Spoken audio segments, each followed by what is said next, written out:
Hola, hola.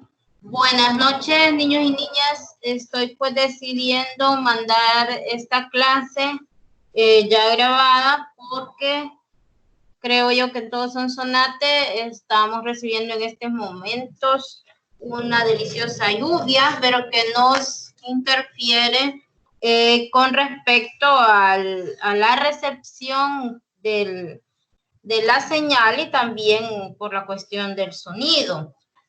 Al menos en este momento ya está un poquito menos fuerte, pero antes posiblemente no me hubiesen podido escuchar bien. Entonces vamos a tratar de en sus casas puedan aprovechar este momento de esta clase, que aquí yo aprovecho y hablamos de cosas de la vida cotidiana, de la realidad social, así que son cuestiones que nos interesan a todos como ciudadanos del mundo. Entonces les voy a pedir que por favor anoten en su cuaderno la fecha y el tema y obviamente la asignatura. El tema de este día es los protagonistas sociales. Los protagonistas sociales. Vamos a la siguiente diapositiva. Esta diapositiva es de una canción que se llama Gracias por todo, de Ignacio Copani, es un argentino. Una canción bastante interesante en donde el autor se permite hacer una especie de reclamo a los políticos de su país y que puede ser que reflejen también el sentimiento de muchas personas en el mundo y en especial de muchos latinoamericanos. Lo vamos a escuchar. Mil gracias. Nos vemos dentro de 5 minutos ahí abajo. Ahí le filmo, sacamos fotos, hacemos lo que ustedes quieran. Yo soy un productor muy exitoso. Yo puedo hacer de cualquier boludo un cantor famoso. La gente pide a toda costa paz y alegría. Pobre inundo con tanta bosta nadie quería. Gracias por todo, no te hubiera molestado. ¿En qué estado me has dejado la cultura popular? Gracias por todo, no te hubiera molestado. A la gente me ha quitado el trabajo de pensar como el bar. Yo soy un inversor del extranjero. No me interesa tu bienestar, solo tu dinero. Por cada dólar que yo les traigo, 10 me darán. Después lo mando a las famosas Islas Caimán como hermano. Gracias por todo, no te hubiera molestado. ¿En qué estado te ha dejado la balanza comercial? Gracias por todo, no te hubiera molestado. Cuánta plata se han llevado con tan poco capital. Yo soy un industrial enfurecido, y si el gobierno no me da todo lo que le pido, me tomo el bus que dejo en la calle 2000 familias, y como tú que pongo las fábricas en Brasilia. Gracias por todo, no te hubiera molestado. ¿En qué estado me has dejado la herramienta y el taller? Gracias por todo, no te hubiera molestado. Gracias por morder la mano que te ha dado de comer. Yo soy el dueño del supermercado. Pago con cheque a 200 días, cobro al contado. Con lo que ahorro bajando al mínimo los salarios. Pongo un aviso de 7 páginas en el diario. Gracias por todo, no te hubiera molestado. ¿En qué estado me has dejado refundido el almacén? Gracias por todo, no te hubiera molestado. Si te vendo soy esclavo, si te compro soy rehén. Yo soy occidental, blanco y cristiano. No soy racista, tengo un amigo que es boliviano. Yo fui entrenado en los buenos tiempos de dictadura. Cuente conmigo cuando haga falta una mano dura. Gracias por todo, no te hubiéramos. Bueno, y ahí tenemos este vídeo que lo pueden encontrar en YouTube de Copani, que dice pues varios elementos que son importantes o que ustedes los pueden pensar y discutir ahí en su casa, con su familia, ustedes solos, depende si nadie los quiere escuchar, son bromas.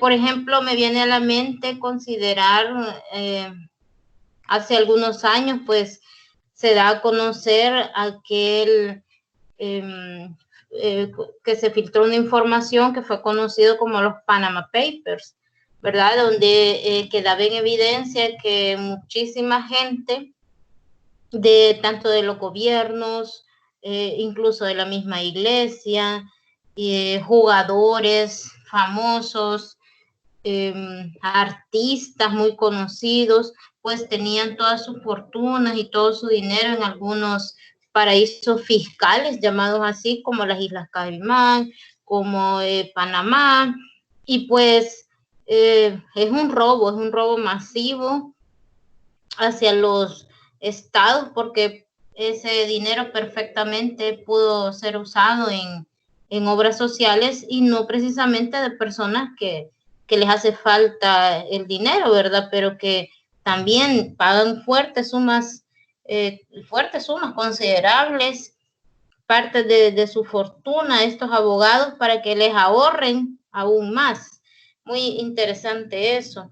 Me viene a la mente también el problema de la injusticia social, como por ejemplo ustedes noten en esta pandemia que todos los supermercados, digamos los más fuertes, los que están ubicados en centros comerciales y por el estilo, pues no han cerrado.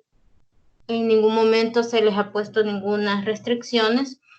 Sin embargo, los mercados que son municipales, para las clases mucho más bajas, estas sí que tienen restricciones de horarios o incluso pues existe el temor de que se puedan cerrar completamente. Entonces hay muchos elementos en la realidad llamados así, llamados injusticias sociales, que no acabaríamos ahora seguramente de contarlas porque nos pueden estar pasando a nosotros mismos también.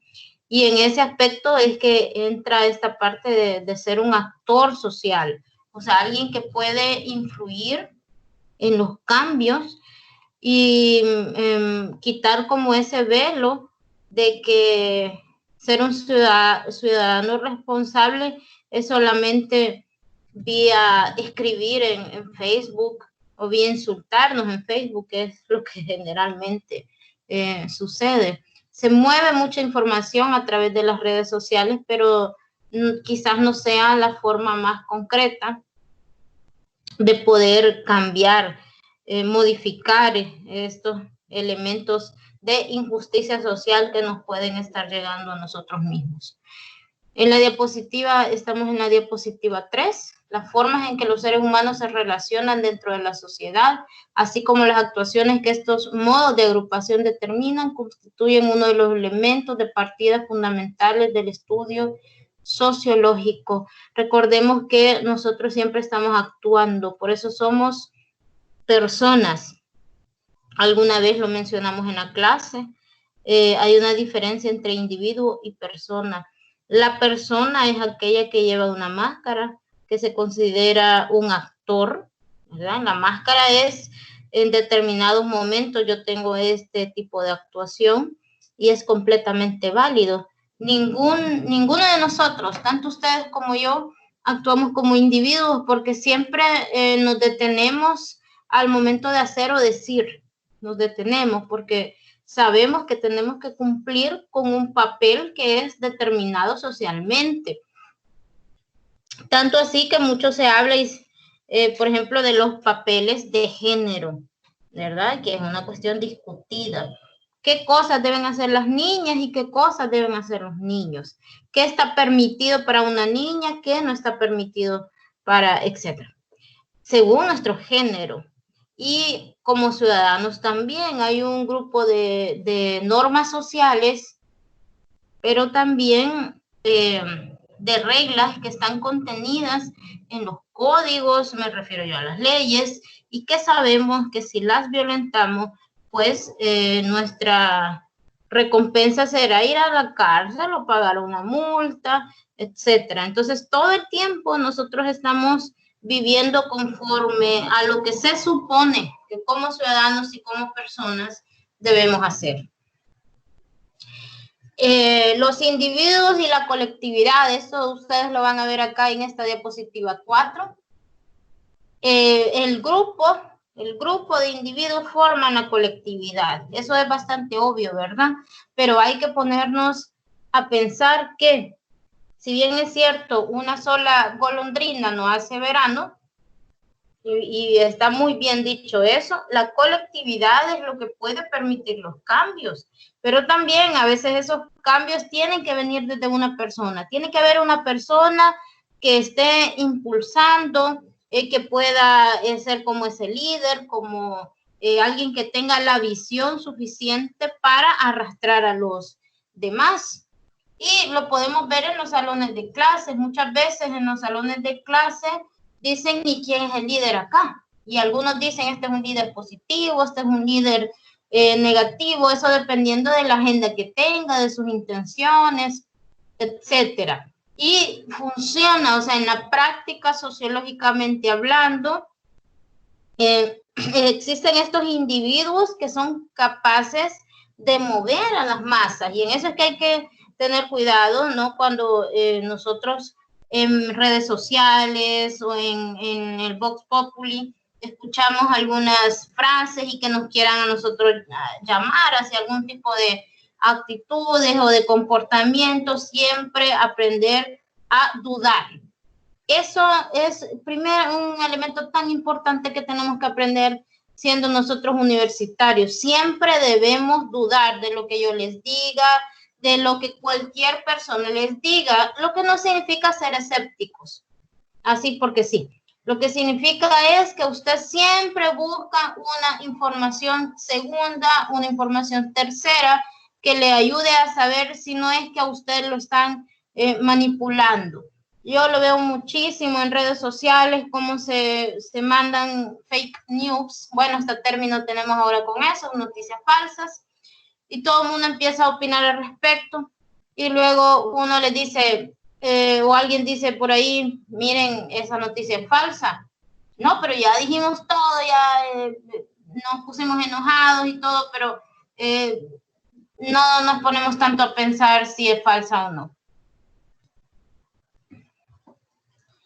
Vamos a la diapositiva 5, en donde vemos que hay grupos que son primarios y grupos secundarios.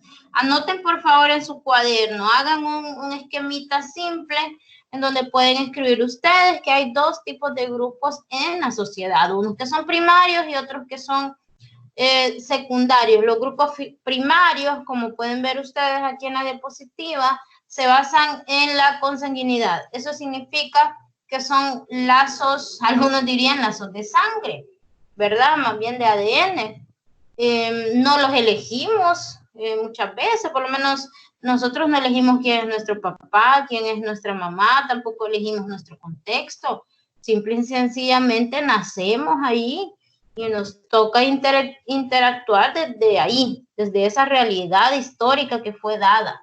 Usted si quiere crea en destino o no, ¿verdad? Pero la cuestión es que en ese momento no podemos elegir.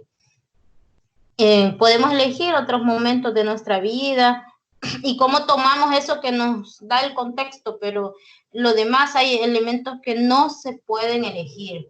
En ese sentido hay muchos niños, muchas niñas, muchas personas que nacen en contextos más o menos excluyentes, más o menos, ¿ya? Hay países en donde la realidad pesa y pesa mucho y la pobreza pesa y la exclusión es determinante en la vida de un individuo, tanto así que ni siquiera se plantea el hecho de estudiar, el hecho de poder salir de esas circunstancias.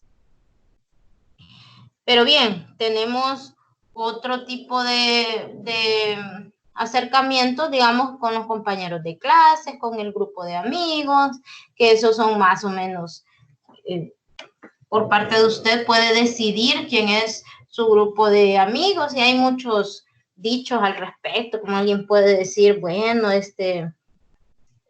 con quien te juntas es más o menos como tú eres, podría ser, ¿verdad? Podría ser. También tenemos otro tipo de asociaciones que podríamos reflexionar al respecto, que son muy propias de América Latina o más de Centroamérica, que nacen en un contexto de exclusión y de pobreza, ¿verdad? Como son las maras, tanto la maras MS como la 18 y todas las otras que surgen a partir de estos dos grandes conglomerados, que son parte de nuestra sociedad, que son hijos, por decirlo de alguna manera, son hijos de un sistema excluyente, de un sistema que, como ustedes pueden ver en este momento, si ustedes están haciendo noticias, están leyendo, la mayoría de la población salvadoreña, cerca del 75%, no cotiza al Seguro Social ni a las AFP, es decir, su actividad económica está dentro de la informalidad. O sea, nosotros tenemos un país con altos niveles de pobreza y que se han ido acentuando a través de los años.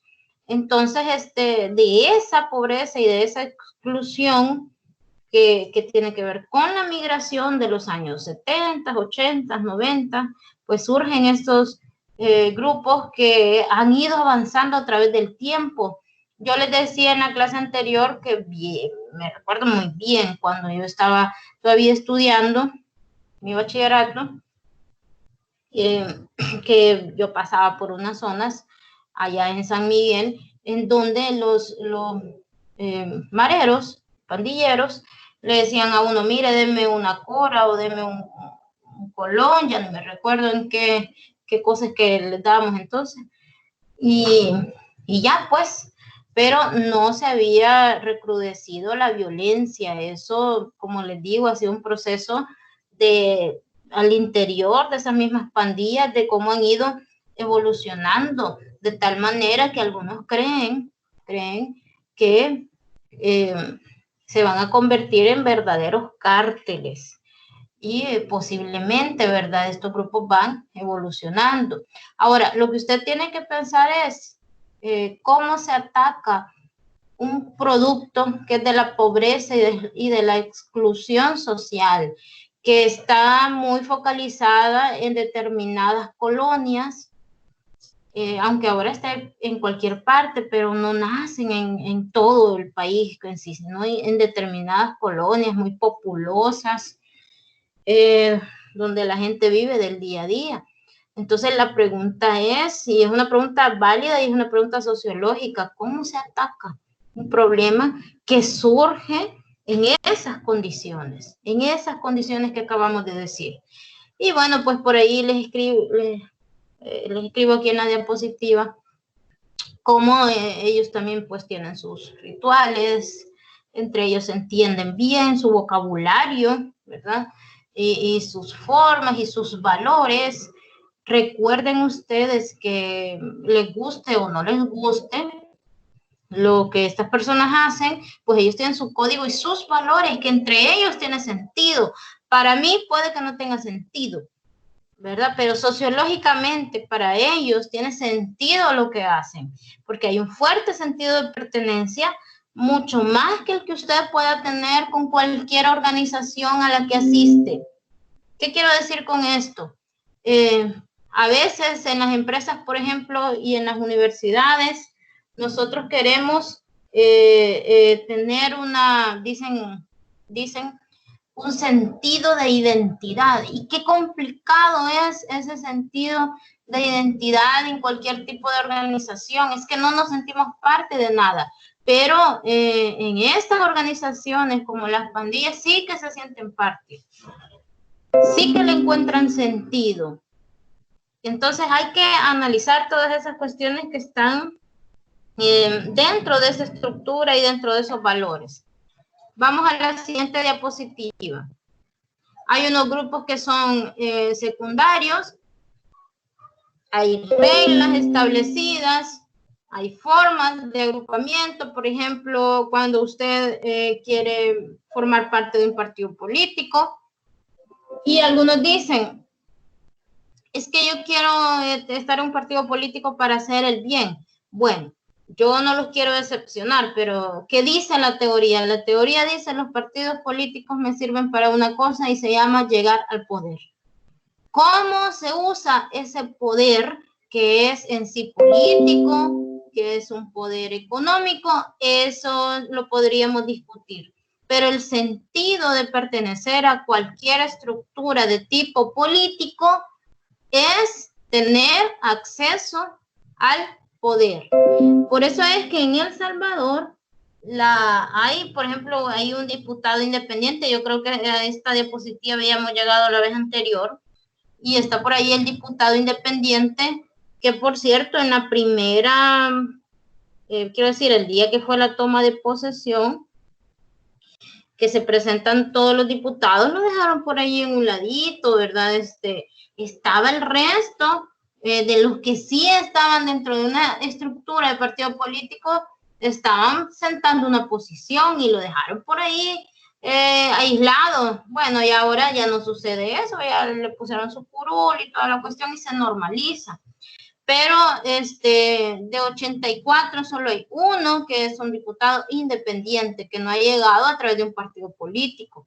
Sirve como, digamos que en cierto sentido es esperanzador, pero no hay que taparnos los ojos. Es uno de 84, ni siquiera son 10, no, ni siquiera es el 10%, ni el 20%, es uno de 84. Entonces, en El Salvador, para tener acceso al poder se debe ir a través de un partido político, y es lo que la gente está acostumbrada. A la gente eso es lo que les gusta, a lo que está acostumbrada, y es lo que espera. Y luego espera que esos diputados sean, por ejemplo, fieles al partido político que representan y a la ideología que representan. Vamos a la siguiente. Les cuento que sigue lloviendo por acá. Y espero que no se me apague mi computadora, porque no tengo batería de computadora, y eso es lo que me daba miedo de conectarme en vivo, porque no tengo batería. Bueno, hay acción y hay actores. La acción social desarrollada por Max Weber, ya hemos visto este sociólogo, se recoge en la sociología estadounidense, que tiene mucho desarrollo. De hecho, casi todos los conocimientos sociológicos que nosotros tenemos vienen desde Estados Unidos, ¿verdad? Y en Estados Unidos hay varias tendencias. Y tal vez no llamarlos de izquierda, pero digamos, casi en ese sentido. Cuando nosotros actuamos como socialmente, es lo que nosotros hacemos es ponernos una máscara. Nosotros actuamos conforme a unos lineamientos que son adoptados por buena parte de la sociedad, y a veces el miedo es importante. Fíjense cómo el miedo juega a favor o en contra, porque los individuos prefieren ser parte de las mayorías, o como decir, bueno, yo estoy pensando como los demás y no quiero que me ataquen, a ser una oveja negra a quien señalen y digan, porque está pensando así, y lo ataquen. Y ahora es mucho más común esos ataques producto de las redes sociales. Los tipos de acción social según Max Weber, que es tradicional, afectiva, racional con arreglo a valores, o racional con arreglo a fines. Esto lo que significa es, nótese cuando vamos desde la izquierda a la derecha, el tipo de acción social más tradicional es guiado por la costumbre. Esto no es raro, ya nosotros lo hemos visto, ya hemos analizado tanto en filosofía como en sociología, cómo la sociedad salvadoreña todavía vive de mitos y de costumbres. Entonces no se nos haga raro que muchas de las decisiones que tienen que ver con la acción social tomada por los ciudadanos, por los mismos políticos en este país, sea guiado por la costumbre, que no nos extrañe. Pero en un mundo ideal, según Max Weber, cuando usted actúa, cuando usted toma una decisión, eso debe ser racional, guiado por la reflexión y el cálculo. Y entonces acá de sentido común no mucho. Digo, tenemos que pensar, tenemos que estudiar, tenemos que revisar datos para tomar decisiones. Debo decirles que esto nos sirve hasta para la vida diaria, en cualquier tipo de cosa que usted se imagine, pero especialmente estamos hablando aquí de la acción social, de aquella que repercute en otros elementos de la vida de toda la población. Por ejemplo, cuando yo decido andar en la calle y no usar una mascarilla, miren, ¿cuál de todas estas, en qué me estoy guiando yo cuando tomo esa decisión? Y entonces yo digo, bueno, pero es que aquí a nadie voy a afectar, si ese soy yo. No es cierto, no es cierto, usted afecta a los demás. Cuando yo publico una foto en Facebook donde dice todos andan en el mercado y entonces hoy nos vamos a morir todos, ¿qué está haciendo usted? Primero, usted ya verificó si es cierto que todos andan en esos supermercados donde solo el súper está abierto y donde solo la farmacia, lo cual sería muy extraño. Y hay otros medios que están diciendo, ya fuimos a ver y no es cierto que haya tanta gente y ojalá y no nos vayamos a morir todos. Usted está siendo irresponsable también con sus acciones. Entonces, las cosas que nosotros hacemos sí repercuten, sí tienen repercusiones en el resto de la población. Cada una de las cosas que nosotros hacemos. Pero el salvadoreño es algo así como, me viene a la mente aquella frase del salvadoreño: si no trabajo, no como. Pero al mismo tiempo el salvadoreño es muy religioso y es muy ideológico. O sea, y además a los extremos, ¿verdad? A los extremos. Y entonces defiende una ideología, defiende un candidato y al mismo tiempo dice, si no trabajo, no como. A mí nadie me da de comer. Es bien, fíjense cómo esos pensamientos chocan en la, ¿qué puedo decir yo? No quiero ser fuerte en mis palabras, pero que no se comprenden, vaya, lo voy a decir así, que no se comprenden, que son contradictorios. Entonces, todas esas frasecitas que nosotros las tenemos en el diario vivir, ya nos dicen algo de cómo es el carácter del salvadoreño. También hay otro elemento que estamos viendo acá, bueno, como en la segunda o tercera diapositiva hablaba de las diferencias sociales, y acá tenemos la estratificación social clásica, que es la de Talcott Parsons, estadounidense. Estos son los estratos o clases sociales. Esta pirámide es la como más común para explicar las clases sociales, que lo vemos, por ejemplo, desde el feudalismo. Ustedes ponen ahí en Google feudalismo y les va a aparecer una pirámide como esta y que se mantiene igualmente en el capitalismo, y que Marx decía que la historia de la humanidad es la eterna lucha de clases. Karl Marx, el marxismo, la izquierda, pretendía entonces que estas clases bajas se convirtieran en clase dominante, es decir, siempre hay un intento por mover esas clases sociales. Lo que en la Edad Media fue la burguesía, en el capitalismo se convierte en la clase dominante. En el feudalismo no lo era, pero en el capitalismo pasa a ser la clase dominante, por lo menos al inicio, porque el capitalismo ya tiene varios cientos de años y entonces, pues claro que tiene sus reconfiguraciones. Y entonces aquí vemos como el modelo, digamos, clásico, lo vamos a decir así, que tiene que ver con estatus, ¿no? Y el salario y el prestigio es lo que te dice en qué clase social te mueves.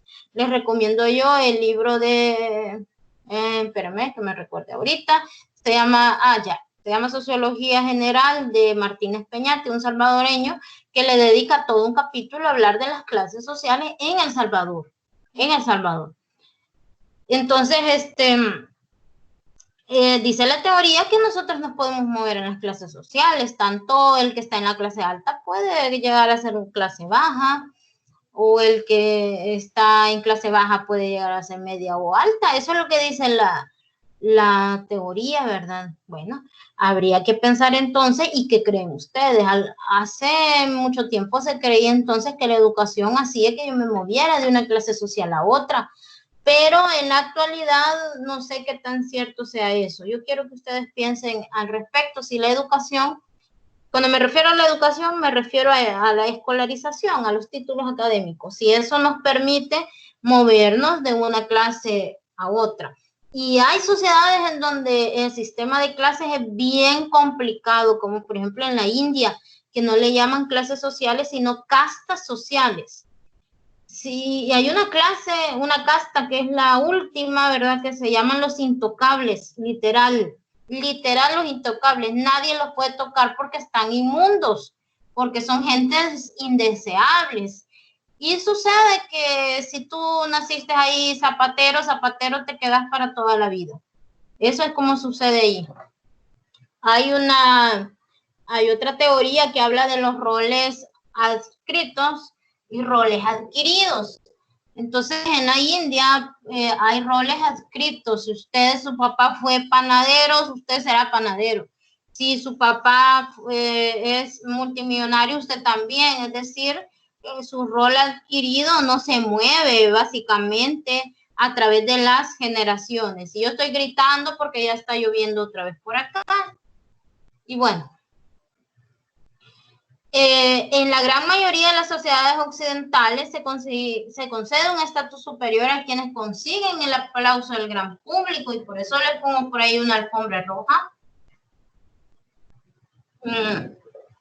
Hay una reflexión acá, por ejemplo, de los actores y actrices en Hollywood que no desempeñan un papel más importante que cualquier otro en la sociedad, que un maestro, que un médico, que un zapatero. No es que su aporte social sea mayor, ¿no? Sino que para la sociedad occidental hay un estatus que es asignado, ¿verdad? Que no tiene que ver con lo que hacen, o sea, con el aporte que dan a la sociedad. Yo no estoy criticando, no digo que no sea importante, pero no es un aporte significativamente mayor que el que cualquier otra persona debe hacer. Pero ya ven ustedes que nosotros asignamos salarios conforme a otros elementos que no tienen que ver con para qué sirven socialmente. Y por eso la discusión, ¿verdad? Que quién debe ganar más, un político o un médico. Bueno, ahí me lo contestan en el cuaderno. ¿Quién debe ganar más? ¿Un profesor o un actor de Hollywood?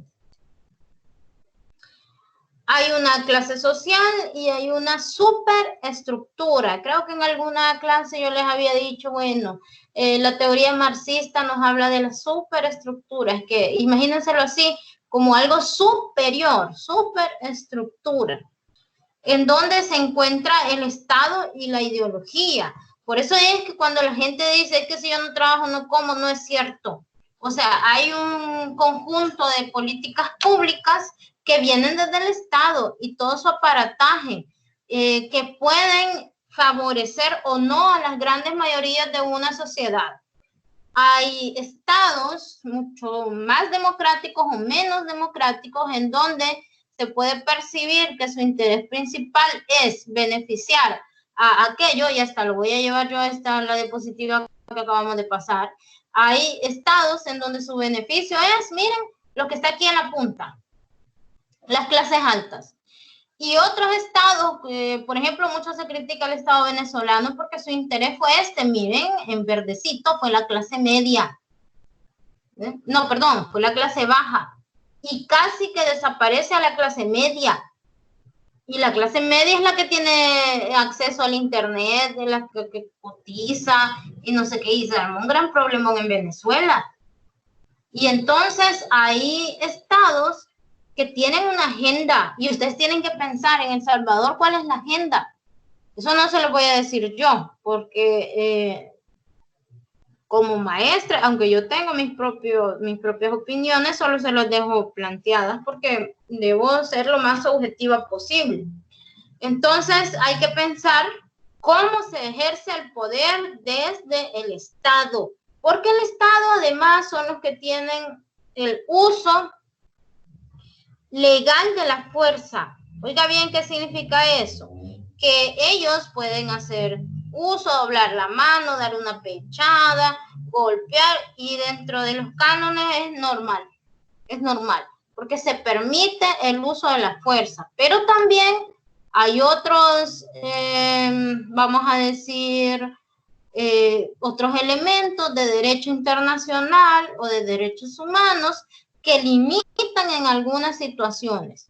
Ya, por eso es de que en esta contingencia se consideraba importante suprimir algunas libertades que tanto han costado, ¿verdad? Pero que también ustedes se fijan que que mucha gente dice, bueno, es que el salvadoreño es burro, pero yo los invito a ustedes a que no usen esa frase, porque es como que yo diga, bueno, mis estudiantes, se lo voy a poner así, oye, yo no quiero que se vayan a ofender porque yo no pienso así, pero como que yo diga, bueno, como estos no hacen caso, yo les voy a poner el examen más yuca que me encuentre, que pueda hacer, y hay que se saquen 0. No se puede.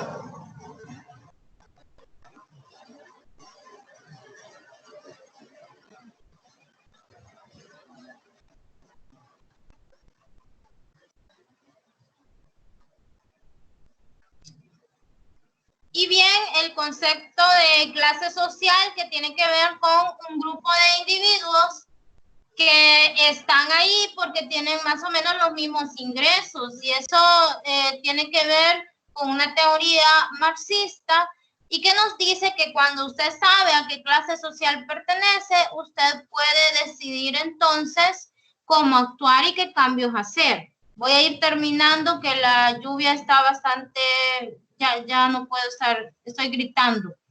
Mi profesor, un profesor que tuve en la maestría, sociólogo, subió esto a sus redes sociales, que tiene que ver con la disociación colectiva. Realmente estamos viviendo ahora un momento en donde aquello de estar en contacto con los demás ya no se puede, ¿verdad? Que ya no podemos ver ni las sonrisas de las personas porque todo el mundo anda con mascarilla, y pues ya hay muchos efectos colaterales de todo esto, más allá de la cuestión médica propiamente, ¿verdad? Hay un llamado a la acción social, porque la pobreza pues se va a aumentar en los próximos años. Eso que no lo duden, para ese camino vamos, y entonces hay que tomar algunas precauciones.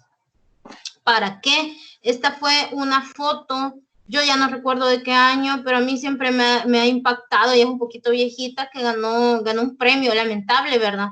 Si ustedes pueden ver, fue tomada, bueno, por una fotoperiodista, yo ya no recuerdo si el Diario de Hoy o de la Prensa Gráfica, y entonces lo que ustedes pueden ver ahí es una cuestión de todos los días, ¿verdad? Incluso en esta cuarentena los feminicidios y los homicidios han estado a la orden del día, y ustedes pueden ver que en esta sociedad se naturaliza la violencia, porque en otras sociedades que una persona muera, les digo que para la gente es que no se pueden acercar en primer lugar, porque inmediatamente se tapa y nadie puede ver a la víctima o lo que sea, nadie. Y lo tapan y protegen la escena. Pero lo que nuestros niños ven todos los días es estas escenas de violencia, porque las hablamos. Nosotros en la casa decimos, miren cómo está, que han matado tantos y no sé qué, y es lo que decimos todos los días. Y por más que les digamos las noticias son para adultos, pues en algún momento las miran. Y estos niños, en vez de meterse no sé, esconderse cualquier cosa, ustedes pueden ver que sacan sus caritas y están viendo a la persona víctima de homicidio. Entonces, preocupa, sociológicamente preocupa el tipo de sociedad que nosotros somos. Nosotros, no es mentira lo que dicen, somos una sociedad altamente violenta.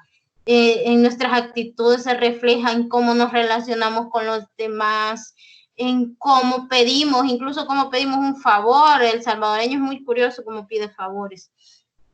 Todas, muchas de las cosas que nosotros hacemos son ese legado de violencia que no hemos podido quitar. Así que yo les hago un llamado a que a partir de que hemos tenido la bendición de poder tener acceso a la educación universitaria, pues hacer acción social a partir desde nuestras familias, desde lo que publicamos en redes sociales y desde todo lo que hacemos. Bueno, vamos a cortar aquí la clase y se las estaré enviando. Ya la van, bueno, cuando estén escuchando esto es porque ya yo la he podido subir a YouTube y ya se las he podido enviar. Lastimosamente no lo voy a poder ver y créanme que a mí me hace muchísima falta escucharles porque ya hablábamos de la disociación y es importante que nos mantengamos en contacto. Así que cada vez que puedan, escriban algún pensamiento bonito, positivo en el grupo de WhatsApp, envíense mensajes entre ustedes positivos y bonitos, aprendan a trabajar en equipo, no sean uno más de los que no pueden decirle no a esas actitudes negativas que a veces tenemos los salvadoreños. Cambiemos, seamos diferentes, aprendamos a trabajar en equipo, aprendamos a ser buenos seres humanos, no nacemos seres humanos, ¿ya? Nos convertimos en ellos a través de la práctica social. Bendiciones a todos, niños.